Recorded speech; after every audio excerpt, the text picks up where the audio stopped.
Hi, I'm Joe Finsternis, and tonight I'm going to be talking to you about a movie called Alien vs. Ninja. Now, the first thing you need to know about this film is that it is Japanese with English subs, so if you don't like reading subtitles, avoid this movie. Especially this movie, because there are parts in it where the subtitles go a little too fast, like the characters will be sitting down to have some kind of conversation, and I'll just be there like, wait, I wasn't done reading that. And to tell the truth, I didn't really care enough to go back and pause it or anything because the dialogue didn't really feel that momentous. The characters aren't very deep. The only reason I put this in the player in the first place was to see some ninjas go against some aliens, and that was what I got. You know, like I said, the characters aren't very deep, which isn't really a huge complaint. They, do their jobs in the movie.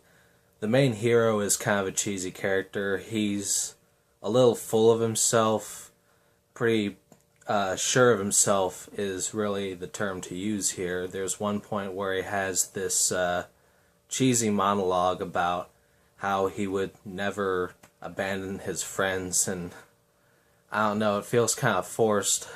But the movie is supposed to be kind of a comedy, so maybe the cheesiness there was intentional. There's also a comedy relief character in the movie. Since it's an all-Asian cast, the comedy relief is the only character in the movie to have this blonde hair, so he's pretty distinctive, and he's pretty useless as a ninja in the movie. I think the only reason they keep him around is because he invents these crazy weapons for the ninjas to use, like this kind of yo-yo looking thing with a blade attached to it. There's also a female lead in the film who I thought was going to turn out to be some kind of romantic interest for the lead hero, but to my surprise they never went in that direction. It just kind of stayed a straight-up action film, although there are some gratuitous moments with the female lead.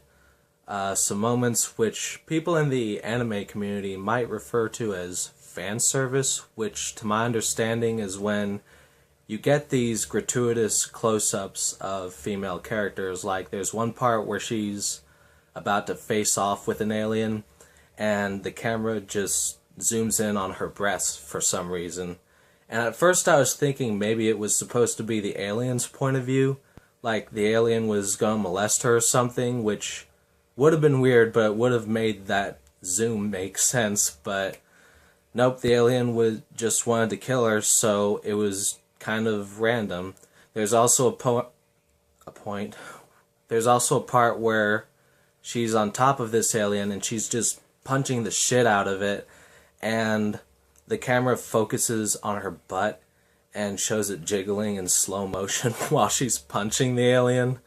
So, yeah, if you want to get some exploited Asian females in this movie, you're gonna get that.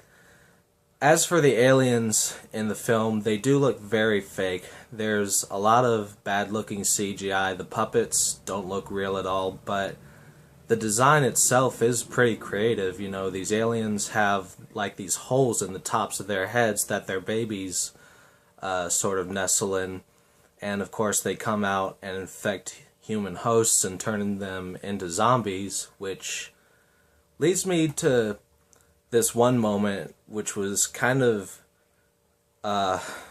random.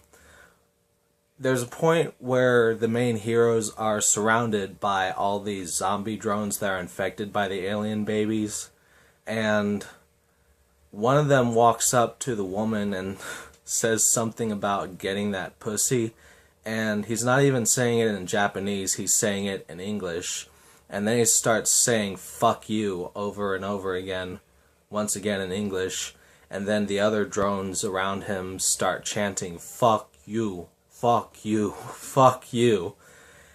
It's just really bizarre. Once again, though, to my understanding, this was supposed to be a comedy, so the humor in it is pretty weird.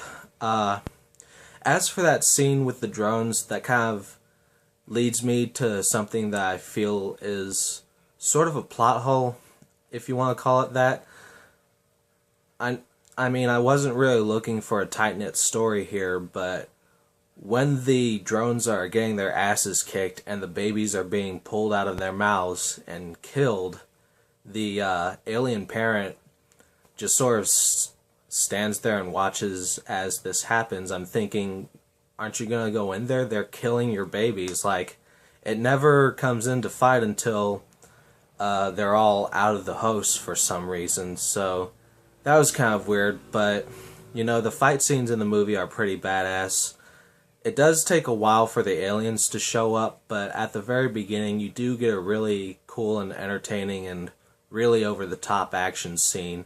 And when the aliens do show up, it does get a little bit intense. You know, they don't show them right away. For the first few minutes they're around, they're just pulling people under and like ripping them apart, and you see these body parts flying everywhere. So yeah, if you're into cheesy, gory monster movies and you want to see a movie with ninjas fighting aliens, if that sort of concept sounds intriguing than you, then I would definitely recommend this movie. That's pretty much all I have to say about it, so hope y'all have a good night.